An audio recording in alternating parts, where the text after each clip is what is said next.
그와 그녀는 그렇게 호주에서 정착을 했지만 결론적으로는 잘 적응하지 못했던 것 같다. 그리고 그의 재취업이 잘 정리되지 않았을 때 링크드인에 걸어놓은 경력으로 한국에 있는 기업에서 꽤 괜찮은 제안이 왔다고 했다. 아마도 내가 상상하기 어려울 만큼 깊은 고민을 했을 것이다. 결국 그들은 한국으로 돌아오기 위해서 다시 절차를 알아보기 시작했다. 어쩌면 현실적인 호주 이민의 실패기다. 물론 성공기도 참 많을 것이다. 하지만 그들에게는 잘 맞지 않았던 것 같다. 그들의 스토리를 들으면서 느끼는 것이 많았다. 사실 대부분의 것들에서 자주 느낀다. 우리는 현재의 조건에서는 좋은 것보다 그러지 못한 것에 더 집중을 한다. 또한 누구에게나 파랑새 증후군은 어느 정도 있다. 막연하게 파랑새를 품는다. 그리고 쫓는다. 계속 쫓다 보면 그 경계를 넘어도 파랑새를 찾지 못한다. 그리고 경험하고 나서야 알게 된다. 그토록 찾던 파랑새는 사실 어디에도 없다.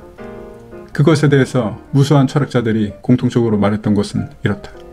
그 파랑새는 올바른 인식에서 만들어진다는 것이다. find가 아니고 make이다. 파랑새는 찾는 것이 아닌 자신이 만들어가는 과정 속에 있다는 것이다. 항상 저 뒤에 두는 것은 find이다. 그래서 우리는 항상 저 뒤에 둔다. 파랑새는 경제적 자유를 이루고 나면, 아이들이 다 크고 나면, 10억을 벌고 나면, 대출금을 다 갚고 나면, 직장을 그만두고 내가 원하는 일을 하게 되면, 그리고 이민을 가게 되면, 회사에서 퇴직을 하게 되면, 그때는 드디어 파랑새와 같은 것이 있다고 생각을 한다. 그러나 시간은 여지없이 지나가고 언제나 지나고 나면 영원히 끝나지 않는다. 그 파랑새는 무엇일까? 내가 생각하는 것은 그 파랑새는 자신이 진정 원하는 삶을 살아가는 것이다. 난 오랫동안 그 진정 원하는 삶에 대해서 사색하며 글을 쓰며 실증하며 느낀 것이 있다. 그토록 자신이 바라는 삶의 형태는 사실 오늘부터라도 대부분 구현할 수 있다는 것이다. 과거에 내가 적었던 진정 원하는 삶의 목록들이다.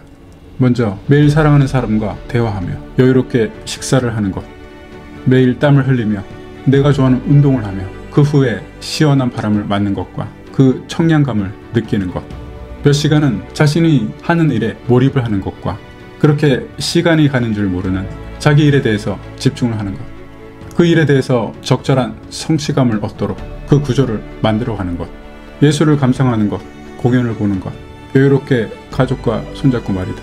그리고 책을 읽으며 지적 욕구를 채워가는 것, 하고 싶은 말이 있다면 어디엔가 쓰고 사람들과 교감하는 것, 사랑하는 아이들과 매일 30분 놀아주는 것, 그러면서도 자신도 즐거운 것, 그리고 우상향하는 자산구조를 만들어가는 것과 취미와 같은 투자의 일상화, 무엇보다 삶에 대한 자율성과 주도권을 점차 높여가는 것, 이런 것들은 내가 원하는 삶의 조각이며 실체이다. 아마도 형식만 다를 뿐이지 사실 대부분 크게 다르지 않을 것이다.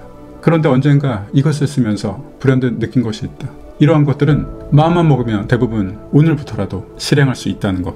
그런데 왜 미루고 있었을까? 의문이 들어. 그래서 난 몇 년 동안 정말 그대로 실행하고 있다. 저 뒤로 미루거나 어떠한 핑계도 없이 말이다. 그러면서 느낀 것은 정말 대부분 지금 할 수 있다는 것이다. 오늘부터 말이다. 추상적으로 저 뒤로 이연하거나 미루어두고 어떠한 조건이나 사항이 되었을 때까지 그 보류와 미룸은 파랑새를 지속적으로 찾아가는 것이다. 그래서 늘 갈증이 유발된다. 저 뒤에 무언가 있다고 기대하며 현재는 바쁘고 시간이 없고 뭔가 부족하고 사람들과 비교와 격차와 상실감을 느끼며 그래서 마음만 급해진다. 사실 앞에서 적은 것처럼 자신이 바라는 삶을 목록화하고 구체화시키며 대부분 오늘부터 유사하게 실행시킬 수 있다는 것이다. 꼭 돈이 많아야 하는 것도 아니다. 경제적 자유를 이루어야 하는 것도 아니고 꼭 10억을 벌어야 하는 것도 아니고 이민을 가야 하는 것도 아니며 아이들을 다 키워야 하는 것도 아니라는 것이다. 물론 완벽하지 않겠지만 대부분 적어도 70% 정도는 정말 마음만 먹으면 자신만이 진정 원하는 삶을 구현할 수 있다는 것이다. 그러나 그러지 못하는 이유는 사실 정확히 자신이 진정 원하는 삶에 대해서 세세하고 구체적으로 잘 정리되어 있지 않아서이다. 그래서 계속 무언가 쫓는다. find에 집중한다. 무엇이 되면 그때부터라고 이연하고 미루고 그래서 현재를 채우지 못한다. find가 아니고 make이다. 그리고 그때가 되면이 아닌 오늘부터이다. 그 과정 속에서도 우리는 진정 자신이 원하는 삶을 살아갈 수 있다. 나의 친구가 경험했듯이 우리에게는 세계적인 의료 서비스가 있고 줄을 서서 면접을 봐야 하는 주택 임대 문화도 없고 전 직장의 추천서가 없으면 재취업을 못하는 사회도 아니다. 자신에게도 이미 가진 것들이 너무나 많이 있다. 그러나 이미 가진 것과 좋은 것들은 공기와 물처럼 되어버리기 쉽고 언제나 자신에게 없는 것과 문제가 되는 부분, 결핍이 되는 것에 매몰되고 집중하며 그래서 언제나 찾아 나서는 것, 그리고 저 뒤로 미루는 것에 익숙하며 주변의 타인들과 비교하며 그 격차를 메우는데 혈안이 되기 쉽다. 그래서 진심으로 하고 싶은 말은 진정 원하는 삶을 한번 목록화하길 바란다. 구체화하길 바란다. 그리고 생각해보면 대부분 오늘부터 일상 속에서 유사하게 구현할 수 있다는 것이 참으로 많다는 것을 알게 된다. 그리고 이연하지 말고 바로 실행하길 바랍니다. 오늘부터 메이크하길 바랍니다. 당신의 삶과 자유를 기대합니다. 감사합니다.